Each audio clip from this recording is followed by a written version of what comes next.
నమస్తే welcome to TV 21 news. ఇప్పుడు headlines చూద్దాం. సూర్యకుమార్ యాదవ్ ని ఎలా ఆపాలి? మాజీ పేసర్ జహీర్ ఖాన్ చెప్పిన సమాధానం ఇదే.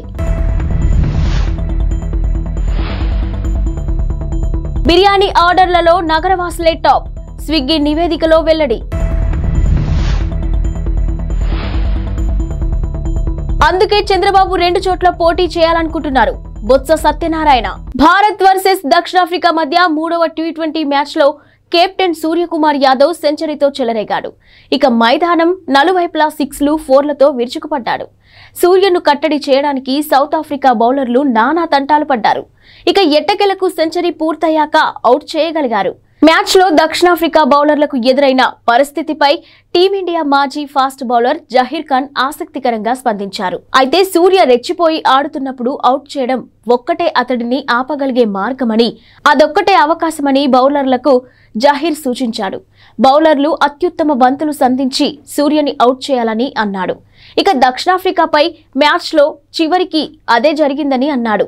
సూర్య బ్యాటింగ్ పై స్పందిస్తూ తనకంటూ ప్రత్యేక గుర్తింపును తెచ్చుకుంటున్నాడని, ఈ విషయంలో ఎలాంటి సందేహం లేదని జహీర్ ఖాన్ అన్నాడు. ఇక మిస్టర్ 360 మైదానం నలువైపులా షాట్లు కొట్టగల సమర్థుడని, బౌలర్లకు ఇది చాలా కష్టతరమని అన్నాడు. ఫీల్డింగ్ పరిమితులు ఉంటాయి కాబట్టి బౌలర్లకు ఎప్పుడూ కష్టమేనని అన్నాడు. ఇక సూర్య లాంటి బ్యాటర్ క్రీజ్లో ఉన్నప్పుడు బంతిని long on mid wicket cover మీదుగా 6లు కొట్టగలరని, ఇది బౌలర్లకు కఠినమైనదని పేర్కొన్నాడు.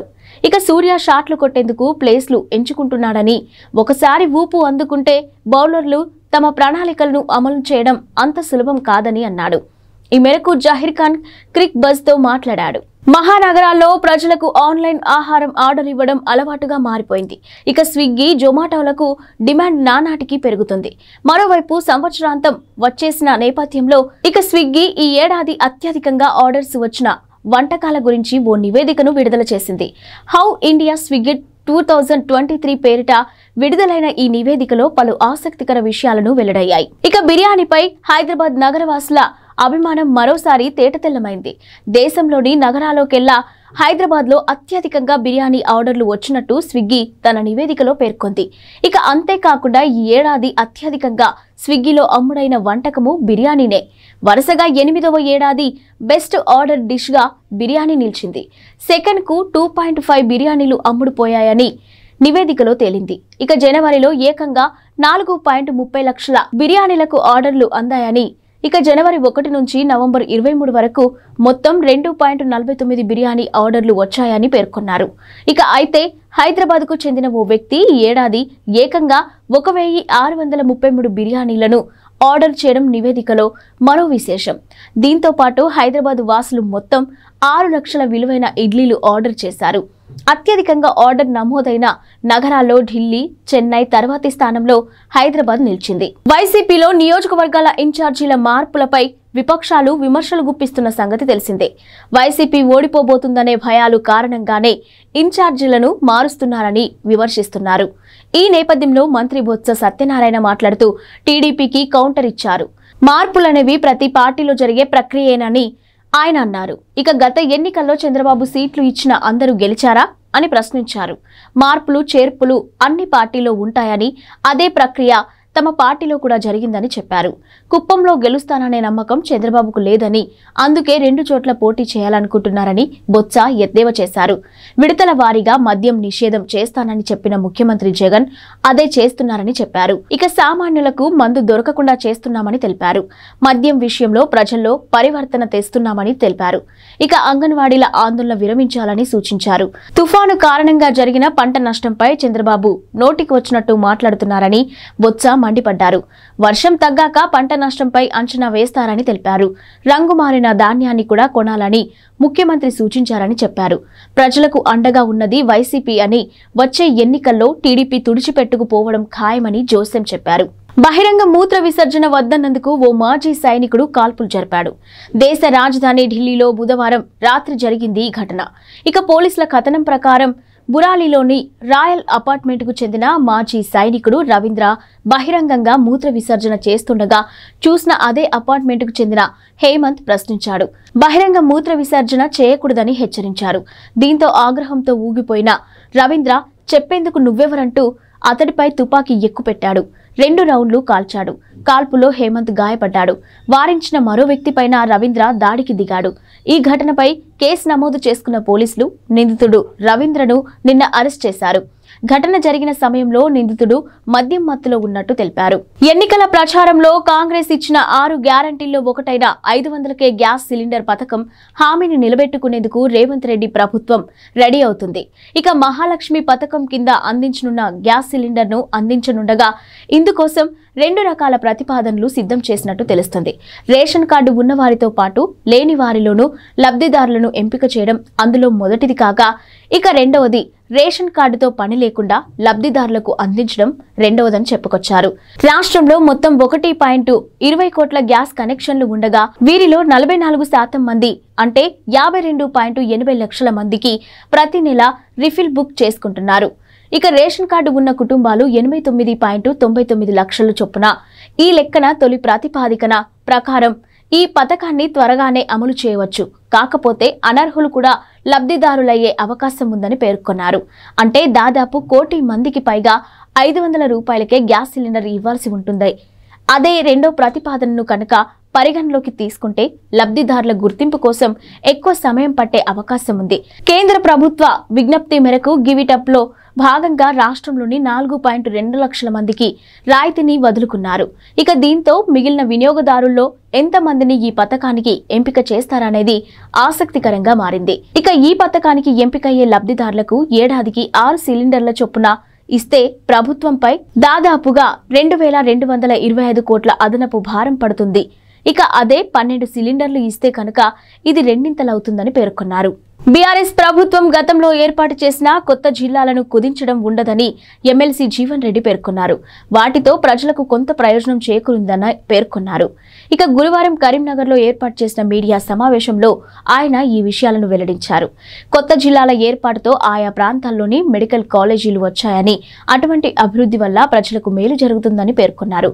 హుస్నాబాద్ నియోజకవర్గ కేంద్రాన్ని కరీంనగర్ జిల్లాలో విలీనం చేయాల్సిందేనని, రేవంత్ రెడ్డి పర్యటనలో ఈ విషయమై తాను అక్కడి ప్రజలకు హామీ ఇచ్చానని తెలిపారు. ఇక రాజకీయ ప్రయోజనాల కోసం సిద్దిపేట జిల్లాలో కలిపిన హుస్నాబాద్ ను మునుపటిలా కరీంనగర్ కు మార్చుతామని స్పష్టం చేశారు. రామ్ గోపాల్ వర్మ తాజా చిత్రం వ్యూహం ఈ నెల 29న థియేటర్లోకి వస్తుంది. ఈ సినిమా ప్రమోషన్ లో ప్రస్తుతం వర్మ బిజీగా ఉన్నారు. ఎక్స్ వేదికగా తనదైన శైలిలో కామెంట్లు చేస్తూ ప్రేక్షకులను ఆకర్షించే ప్రయత్నం చేస్తున్నారు. ఎప్పటి మాదిరే వర్మ మరోసారి జనసేన అధినేత పవన్ కళ్యాణ్ పై సెటైర్లు వేశారు. ఇక జనసేనలో చంద్రబాబు కోవట్ పవన్ కళ్యాణే అని అనిపిస్తుందని ఆయన వ్యాఖ్యానించారు. ఈ వ్యాఖ్యలపై పవన్ ఫ్యాన్స్ విరుచుకుపడుతున్నారు. మరోవైపు వ్యూహం చిత్రానికి సంబంధించి ఆర్జీవీ ఒక పోస్టర్ను కూడా షేర్ చేశారు. ఇందులో పసుపు రంగులో ఉన్న ఒక సైకిల్ ను ఉంచారు. టీ గ్లాస్ జనసేన గుర్తును తాను పట్టుకున్న ఫోటోను పెట్టారు. వెనుక ఒక చింపాంజీ కూడా ఉంది. నా వెనుక ఉన్న జంతువుకు చీర్స్ అని క్యాప్షన్ పెట్టారు. ఏపీలో యురేనియం అన్వేషణ జరుగుతున్నట్టు కేంద్ర అణు ఇంధన శాఖ మంత్రి జితేంద్ర సింగ్ తెలిపారు. గురువారం రాజ్యసభలో సంత్ బల్బీర్ సింగ్ అడిగిన ఓ ప్రశ్నకు మంత్రి ఈ మేరకు సమాధానమిచ్చారు. మొత్తం 4 జిల్లాల్లో యురేనియం కోసం అన్వేషిస్తున్నట్టు వెల్లడించారు. వైఎస్ఆర్ జిల్లాల్లోని నల్గొండవారిపల్లె, అంబకపల్లె, బక్కన్నగారిపల్లె, శివరాంపురం, పించ, కుమ్మరంపల్లె, నాయగాపల్లెలో అన్వేషణ సాగుతుందని మంత్రి పేర్కొన్నారు. ఇక పల్నాడు జిల్లాలో సారంగపల్లె, మదనపాడు, తంగెడ, కర్నూలు జిల్లాలో బొమ్మరాజుపల్లె, వినకహల్పాడ్, కప్పట్రాళ్ల, అన్నమయ్య జిల్లాలో కాటమాయకుంట, వరికుంటపల్లెలు ఉన్నాయని చెప్పారు. Atomic minerals director of exploration and research ఇటీవల కాలంలో ఇక్కడ అన్వేషించినట్టు పేర్కొన్నారు.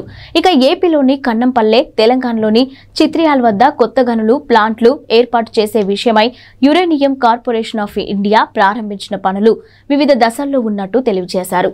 ఎన్నికల హామీల్లో భాగంగా మహాలక్ష్మి పథకం కింద ఆర్టీసీ బస్సుల్లో మహిళలకు ఉచిత ప్రయాణాన్ని కాంగ్రెస్ ప్రభుత్వం ఇప్పటికే అమలు చేస్తుంది. కాగా గురువారం రాత్రి 12 గంటల నుంచి జీరో టికెటింగ్ విధానం అమల్లోకి వచ్చింది. ఇక శుక్రవారం నుంచి జీరో టికెట్లను జారీ చేయాలని ఆర్టీసీ అధికారులకు ఆర్టీసీ ఎండీ వీసీ సజ్జనార్ ఆదేశాలను జారీ చేశారు. ఈ విధానాన్ని గురువారం రాత్రి ప్రయోగాత్మకంగా పరిశీలించారు. అది విజయవంతం అవడంతో అమల్లోకి తీసుకొచ్చారు. ఇక ఈ మేరకు టికెట్లు జారీ చేసే టీం మెషిన్లలో ప్రత్యేక సాఫ్ట్వేర్ ను ఇన్స్టాల్ చేశారు. ఎక్కడి నుంచి ఎక్కడికి ప్రయాణిస్తున్నారు, ప్రయాణించేది ఆర్డినరీ బస్సా లేక ఎక్స్ప్రెస్ బస్సా అనే వివరాలు జీరో టికెట్ పై రికార్డ్ అవుతున్నాయి. ఇక బుధవారం రాత్రి నుంచే వీటి పనితీరును పరిశీలించారు. కూషాయిగూడ మిథాని సిటీ డిపోల్లో ప్రయోగాత్మకంగా జీరో టికెటింగ్ ను అమలు చేసి పరిశీలించారు. మరోవైపు రెగ్యులర్ బస్సులతో పాటు ప్రత్యేక బస్సుల్లో కూడా మహిళలకు ప్రయాణ ఉచిత సౌకర్యాన్ని కల్పించాలని టీఎస్ఆర్టీసీ నిర్ణయించింది. పండగలు, జాతరల సమయాల్లో నడిపే బస్సు సర్వీసుల్లో కూడా ఉచిత ప్రయాణాలు చేయవచ్చని తెలిపింది. వారాంతాల్లో నడిపే అదనపు బస్సులకు ఈ నిర్ణయం వర్తిస్తుందని తెలిపింది. మహిళలు, బాలికలు, ట్రాన్స్జెండర్లు జీరో టికెట్ పై ప్రయాణించవచ్చని తెలిపారు. ఇక కొమరవెల్లి, నాగోబా వంటి జాతరలతో పాటు ప్రధానమైన పండుగలకు ప్రత్యేకంగా నడిపే సర్వీసుల్లో ఈ వెసులుబాటు మహిళలకు అందుబాటులో ఉంటుందని పేర్కొన్నారు. దేశవ్యాప్తంగా సంచలనం సృష్టించిన పార్లమెంటు భద్రతా ఉల్లంఘన ఘటనకు ప్రధాన సూత్రధారిగా ఉన్న లలిత్ ఝా లొంగిపోయాడు. ఢిల్లీ నడిబొడ్డున ఉన్న కర్తవ్య పథ్ మార్గం గుండా వెళ్లి పోలీస్ స్టేషన్లో లొంగిపోయారని ఢిల్లీ పోలీస్ వర్గాలు వెల్లడించాయి. ఇక లలిత్ ను అరెస్ట్ చేసినట్టు నిర్ధారించాయి. న్యూఢిల్లీ జిల్లా పోలీసులు అతడిని స్పెషల్ సెల్ కు అప్పగించారు. దీంతో 2 రోజుల పాటు పరారీలో ఉన్న లలిత్ ప్రస్తుతం పోలీసుల అదుపులో ఉన్నాడు. లలిత్ నిమ్రా నుంచి బస్సులో ప్రయాణించి రాజస్థాన్లోని నాగౌర్కు వెళ్లాడు. అదే అతను చివరిసారిగా కనిపించింది. ఇక అక్కడ 2 స్నేహితులతో కలిసి ఒక హోటల్లో బస చేశాడని పోలీసులు అతడి కోసం అన్వేషిస్తున్నారని తెలుసుకొని తిరిగి వచ్చి లొంగిపోయానంటూ లలిత్ తెలిపాడు. ఇక పోలీసు వర్గాలు వెల్లడించాయి. లలిత్ ఝా కోల్కతా నగరానికి చెందిన వ్యక్తి, ఉపాధ్యాయుడిగా పనిచేస్తున్నాడని తేలింది. కాగా లోక్సభలో భద్రతా ఉల్లంఘనకు పాల్పడిన ఘటనలో ఇప్పటికే 4 వ్యక్తులు అరెస్ట్ అయిన విషయం తెలిసిందే. లోక్సభలో కలకలం సృష్టించిన సాగర్ శర్మ, మనోరంజన్ తో పాటు పార్లమెంటు భవనం వెలుపల నినాదాలు చేసిన నీలం దేవి, అమోల్ షిండేలు పోలీసులు అరెస్ట్ చేశారు. ఇక వీళ్లు 4 రంగుల పొగ డబ్బాలతో కలకలం రేపారు. ప్రజాస్వామ్యాన్ని కాపాడాలంటూ పెద్ద ఎత్తున నినాదాలు చేశారు. సాగర్, మనోరంజన్ లోక్సభ పబ్లిక్ గ్యాలరీ నుంచి సభలోకి దూకి తీవ్ర కలకలం రేపారు. ఇక వీడియోలను రికార్డ్ చేశారు. ఈ వీడియోలను సూత్రధారి లలిత్ ఝా సోషల్ మీడియాలో పోస్ట్ చేశాడు. ప్రముఖ బాలీవుడ్ నటుడు శ్రేయాస్ తల్పాడే గుండెపోటుకు గురయ్యారు. నిన్న సాయంత్రం హార్ట్అటాక్ రావడంతో ఆయనను ముంబైలోని ఓ ఆసుపత్రిలో చేర్పించారు. ఆ రాత్రే శ్రేయాస్ కు యాంజియోప్లాస్టీ జరిగింది. ప్రస్తుతం ఆయన ఆరోగ్యం నిలకడగా ఉందని ఆసుపత్రి వర్గాలు తెలిపాయి. ఇక ఆపరేషన్ విజయవంతంగా జరిగిందని వైద్యులు పేర్కొన్నారు. Welcome to the jungle shooting అనంతరం శ్రేయాస్ గుండెపోటుతో కుప్పకూలినట్టు తెలుస్తుంది. హిందీ, మరాఠీ సినిమాలతో మంచి పేరు తెచ్చుకున్న శ్రేయాస్ తల్పాడే అనేక హిట్ చిత్రాల్లో నటించారు. ఇక 2005 నాటి ఇక్బాల్ సినిమాతో దివ్యాంగుడి పాత్రతో ఆయనకు దేశవ్యాప్తంగా గుర్తింపు వచ్చింది. మరాఠీ టీవీ షోలతో పాటు మొదట్లో గుర్తింపు ఆయన ఆ తర్వాత ఇక్బాల్ తో దేశం దృష్టిని ఆకర్షించారు. ఓం శాంతి ఓం, గోల్మాల్ రిటర్న్స్, హౌస్ఫుల్ 2 వంటి హిట్ చిత్రాల్లో ముఖ్య పాత్రలు పోషించారు. క్రిటిక్స్ ను మెప్పించిన డోర్ సినిమాలో తన నటనతో శ్రేయాస్ మంచి మార్కులు పొందారు.